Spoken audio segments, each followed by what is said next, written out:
भाइयों और बहनों, ग्राहक से भी प्रेम करना तो तुम्हारी दुकान अच्छी चलेगी। इसमें दुकानदार बहुत बैठे हैं, मैं दुकान चलाने की कला सिखा देता हूं। दुकान पर बैठना गुलाब के फूल की तरह तुम्हारा चेहरा खिला होना चाहिए। तुम्हारा चेहरा नाग फनी के कांटों जैसा ना हो। कुछ लोग दुकान पर ऐसे बैठते हैं जैसे मुर्दा दफनाने आए। उनका मुंह देख करके ही ग्राहक आगे बढ़ जाता है, सोचता हमको ही न दफना दे। बहुत मरा हुआ चेहरा, ऐसा लगता है घर में पत्नी ने रोटी कम बेला है, बेलन से इन्हीं को बेल दिया है। दुकान पर बैठे करा रहे, हाय रे हाय रे हाय रे। मुस्कुरा कर बैठो। चीन में एक कहावत है, चीन के लोग बड़े बुद्धिमान होते हैं। चीन के बहुत बड़े फिलोसोफर ने कहा है, जिसके चेहरे पर मुस्कान नहीं है और जिसकी वाणी में मिठास नहीं है, उसे दुकान नहीं खोलना चाहिए, उसे दूसरा कोई काम ढूंढना चाहिए। फार्मूला है सीधा। बिना कारण प्रसन्न होकर बैठो। ग्राहक को लगे कि इसके पास में आनंद है, आ जाओ आ जाओ आ जाओ। जो फूल खिल जाता है, मधुमक्खी भी बिना निमंत्रण उस फूल के अंदर जाकर घुस जाती, बैठ जाती।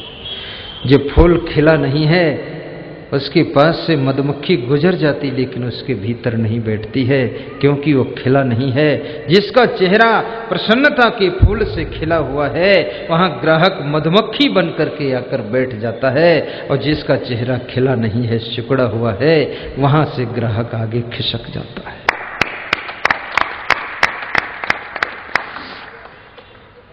ये फार्मूला। दूसरा फार्मूला, दुकानदार को कम से कम 1000 ग्राहकों के नाम याद रखना चाहिए। 1000 नाम, पता, उनके बच्चों के भी नाम याद करो। मोबाइल नंबर भी लिस्ट रखो डायरी में। कभी कभी उनको मोबाइल लगाओ कि दादाजी बहुत दिन हो गए आए नहीं, क्या बात है।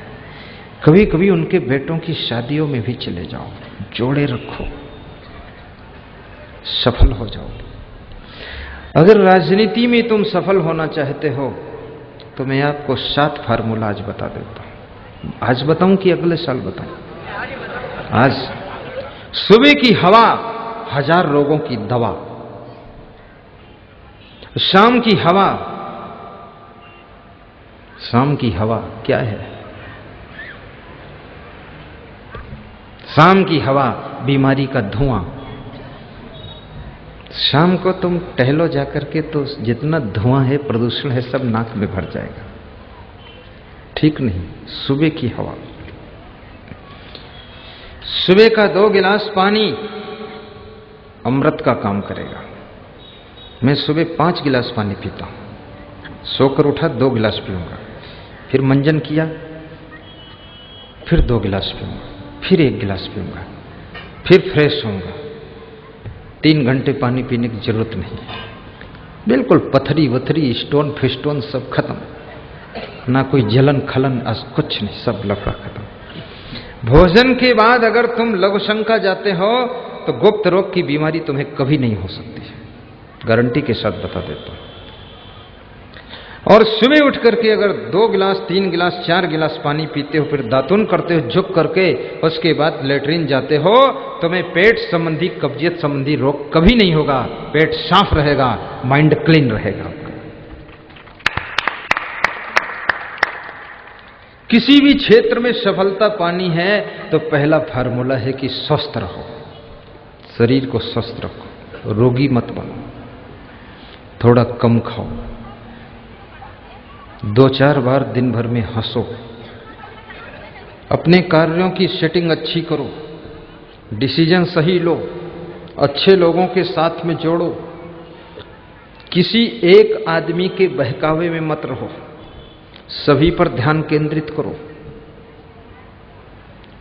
सभी लोगों को डील करने की कोशिश करो। किसी के बारे में कोई तुमको कुछ बताए, शिकायत करे उसकी बात को जांच करो, ऐसे मत मानो।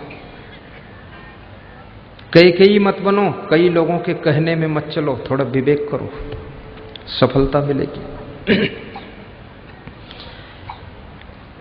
और राजनीति में सफल होने के लिए एक फार्मूला और बताऊंगा, विनम्रता। ये तीसरा फार्मूला है, विनम्र। हाथ जोड़ना, पैर छूना, अपने से छोटों को भी प्रेम करना। भक्त ना होता तो भगवान कौन कहता ये भगवान है। मंत्री न होते तो मुख्यमंत्री कौन बनाता उनको। जिन्होंने तुमको मुख्यमंत्री बनाया है उन अपने छोटे मंत्रियों से भी विनम्र रहना, अन्यथा कभी भी टांग खींच लेंगे तो तुम मंत्री भी नहीं रह जाओगे। ध्यान रखना। मैं तो सभी सासुओं से भी कहता हूं, तुमको सासू बनाया किसने? तुम्हारी लाड़ी ने बनाया है। जब लाड़ी तुम्हारे घर में आती है तब तुम सासू बन जाती हो। तो सासू की डिग्री देने वाली कौन है? लाड़ी। और तुमने लाड़ी को क्या डिग्री दिया है? लाड़ी तो लाड़ी अपने आप, शादी हो गई लाड़ी, लेकिन उसने तुमको सासू बना दिया। जिसने तुमको इतनी ऊंची डिग्री प्रदान किया है, सासू बना दिया, तो उसका जरा ख्याल विशेष करना, अन्यथा कभी भी साइड ले लेगी तो तुम सासू नहीं रह जाओगे, वापस हो जाएगी। लाड़ियों का ध्यान रखो। और जब घर में लाड़ी आए तो ये मत सोचना लाड़ी आ रही है, ये सोचना एक नई सासू आ रही है। हाँ, आज की लाड़ी सासू से ज्यादा भयंकर है। हाँ,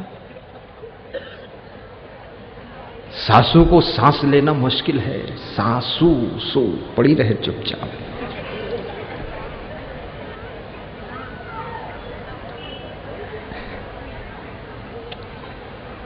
वह लाड़ी महान है जो अपनी सासू को दुख नहीं देती है। और ये भी मैं बता दूंगा कि जो आज लाड़ी है कल वो सासू बनेगी, जो आज बेटी है कल वो लाड़ी बनेगी, कल जो लाड़ी है वो परसों सासू बनेगी, जो सासू है वो फिर दादी बन जाएगी। इसलिए याद रखना, जो व्यवहार तुम अपनी सासू के साथ करोगी उसी व्यवहार का